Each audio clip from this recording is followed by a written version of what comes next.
probably the largest collection of migrant letters in the world, because Irish people do tend to go all over the place and then write back. They write back when it's something interesting, something newsworthy to write about. But there's two things about this letter that I want to mention. If you look on the left-hand side, your left? Yeah, your left. Sorry, I had to work that out. You'll see that the writing goes from left to right, but it also goes up and down. And the reason for this was, before the penny post was introduced, if I wrote you a letter, you were the one that had to pay the postage. And what you paid depended on the number of sheets of paper. So if I wanted to tell you all the news, but still keep it as cheap as possible, I would write on the sheet, then turn it round, and then write again. After a wee bit of practice, you can read this fine. It's only when they got really frugal and did it diagonally as well. Yeah, that was a nightmare. Now this poor woman is writing about her family. This is one, by the way, in a series of letters. I've just picked this one. This one says, "You will feel grieved to hear I have just returned from laying poor John beside my dear husband." So that means she actually, John was her son. She's already lost her husband. Now she's lost her son. In future letters she writes about the death of her 3 daughters and about losing all her possessions in a house fire. This woman was not a lucky woman. Sorry, that sounds awful with hindsight, but yeah, she did go through an awful lot. As did the mother of young James Kirst. This is a coroner's report. Again, a lot of the coroner's reports are online, so you can read some of them. James Hurst was aged 18 months, came to his death from the effects of injuries received by being knocked down and run over by a tram car on the Mount Pottinger Road on the 26th of August.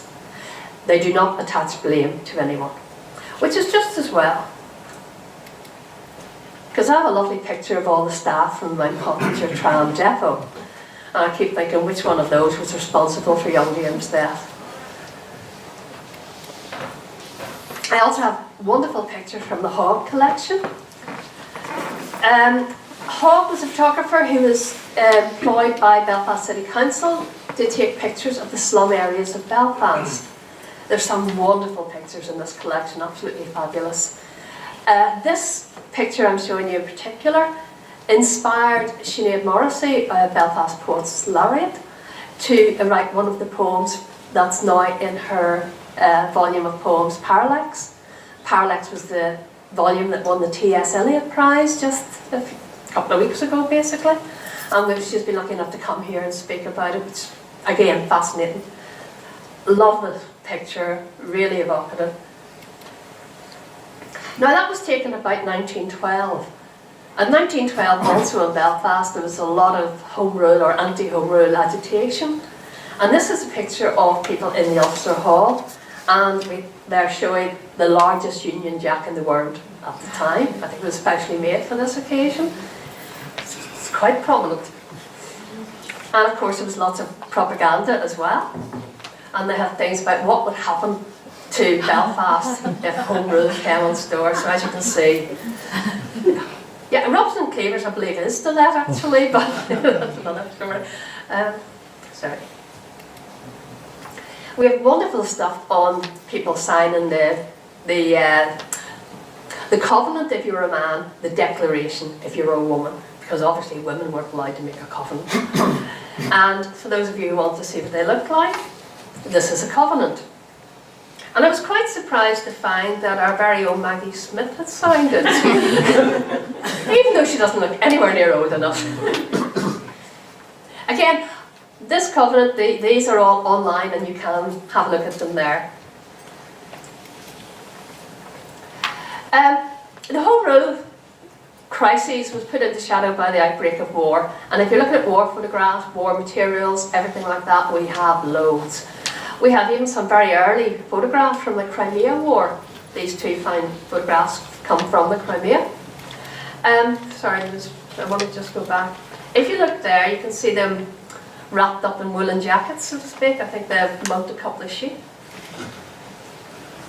Now, I'll point out why. During the First World War, everybody was sort of mobilised in a way, well, particularly in England, Scotland and Wales. Not quite so much in Northern Ireland, but that's another story. But you have men, women and dogs all involved in the war effort. And this fine body of men also in the sheepskin. They were motorbike outriders. They were messengers who went on motorbikes through one another, and they didn't have the uniform as such, so they improvised by using fleeces to try and keep warm. One of the lovely things about the First World War, well, not lovely, sorry, that's the wrong way of going about it, but one of the legacies of the First World War is the wonderful poetry that's been left to us. Well, I'm sure we're all familiar with Wilfred Owens and so on, but there's a lot of other material, and here in Arthur Campbell has a collection that he collected all these wonderful poems and drawings, and these are the cricketers of Flanders, people who played cricket and playing fields of Eton or whatever, found throwing a ball a very useful skill when it came to chucking a hand grenade. So it's nice that there's poetry and drawings mixed in together there. Times change but things continue, although they're talking about trenches earlier. Second World War, we still have people digging trenches. The gentleman with the funny leggings is Sir John Greer Dill, born in Lurgan, so he's a local man, but rose to be a general in the army. Never got on with Churchill, who didn't like him a lot, so sent him off to America, where he got on very well over there. And in fact, as far as I know, even to date, he is the only non-American born person ever to be given a full military honours funeral in Arlington Cemetery. So we have some of his records here, not a lot, but some. Also during the war we have lovely letters sent here and there, and this one again I'm going to read out to you. Dear Lady Londonderry, please accept my warmest thanks for sending me the picture and the charming collection of songs with the beautiful old melodies. I was particularly overjoyed to learn from your accompanying letter how much you and your husband sympathise with my efforts to bring about a genuine peace. I would like also with all my heart to wish you success in the noble and beneficent task that you have set yourself. With kindest regards to your husband and with respectful greetings. And of course that's a lovely wee letter. But I sort of wonder, well, why would you keep a letter like that? That's the sort of thing you look at, you read, you show to your husband, go, isn't that nice? Bin. Okay? The reason we keep it is it's one of those that was sent and signed by Adolf Hitler. Yeah, so there's quite a few. We have Hitler, Göring, and various other high-ranking Nazi. We also have more recent conflicts. There's a nice one of Annandale Flats in the 70s. And an excellent one of Derry also in the 70s. But rather than keep on going the war theme, I'm going to go into Derry and show you what I call my ghost pictures. Again, lots of old photographs, and if you look very closely just under the bridge, I'm going to show this. Here and here, okay? What's happened there is people have stopped for a moment to gaze at the strange man with a strange contraption. Because at those times, a photograph needed a long exposure period, up to 10 minutes. So you could be there, and unless you're standing there for 10 minutes, you're not going to be captured. So people have paused there for a couple of minutes. What's he doing? Nothing much, and walked off. And all they've left is a ghost image just behind. And I think that's really interesting and fabulous. So they're still photographies. After a while, we moved on to the movies. And the movies were obviously started off black and white, the silent movies, but they did produce some wonderful postcards and fan magazines and so on with the beautiful garish colours, and I just love these so melodramatic images. So there's plenty of those. In the Arts and the Archives we have loads. We also have more modern day, well 50s anyway, Audrey Hepburn, sorry. Can I make a joke about the sex kitten? Sorry. Liz Taylor. But not just the movies, we also all sorts of types of performance art, including Eileen, the sensation, who did a motorbike wall of death going round and round a barrel, so that she was actually, sideways on riding it round. Again, very unusual to get a woman riding the back at that stage, but to do it in a circus is amazing. Other circus material we have are this fine body of men. Yes, indeed. We've still my beating heart. We also have a few clowns. Yes, Funny George apparently, and Lolo and May. Lolo and May are also embedded into our building. You'll see them if you go out into the atrium, into the glass. Now, if circuses aren't your thing, there's politicians. And again, we have Carey, we have Carson. But so that we can be on both sides, we also have De Valera and Michael Collins. That photograph apparently was taken shortly before he was shot.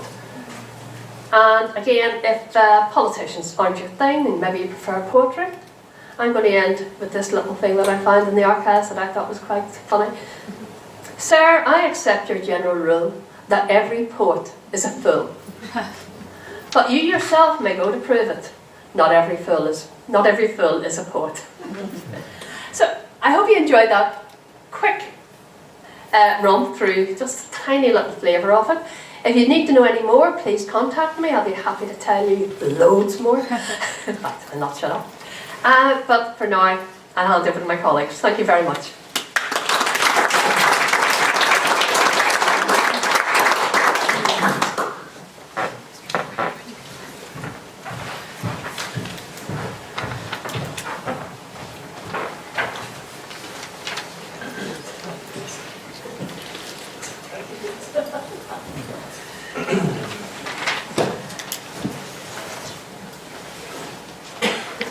Good evening, everyone.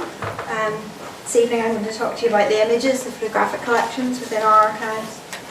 The PRONI archives contain a vast wealth of rich photographic images, and they illustrate the full history of Northern Ireland, its people, its places, industry and culture. PRONI holds several major photographic collections, but additionally there are thousands of photographs scattered throughout the archives. For example, the photo of a loved one inserted into the letter, images from around the world from the photo album of an illustrious family, or a photo of more recent troubled times from government files. I'm going to show you now just a small selection of photos which will demonstrate the variety and diversity of our great collections.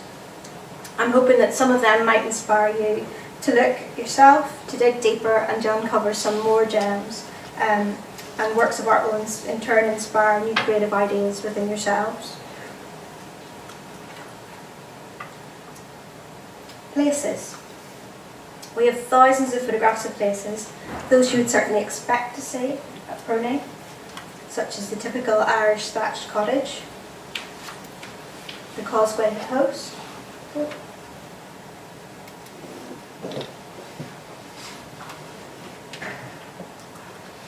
the Carey rope bridge. We have photos of rural villages such as Annalong, bustling city with its industrial skyline. Here we see Ormo Road and the gasworks. But there are also those places you mightn't expect to see, such as the scenes of inner city poverty in the slums of Belfast. And that's incidentally contemporary to the lavish interiors of the Titanic. We also have images of places further afield, such as the beautiful scenes captured by Amy Carmichael, a Northern Irish missionary to India. Also those captured by immigrants venturing into the unknown American frontier. And this particular image is very striking, and I'm sure you'll agree it looks like a still from a Western film set, but that was real life for someone. People. There are many well-known faces in our photographic collections. From royalty, such as this image of Queen Victoria outside Hillsborough Castle. And here, our current monarch in her younger days. We have politicians, Churchill, Carson, and here's that image again of Michael Collins. We have the province's rich, and also the poor.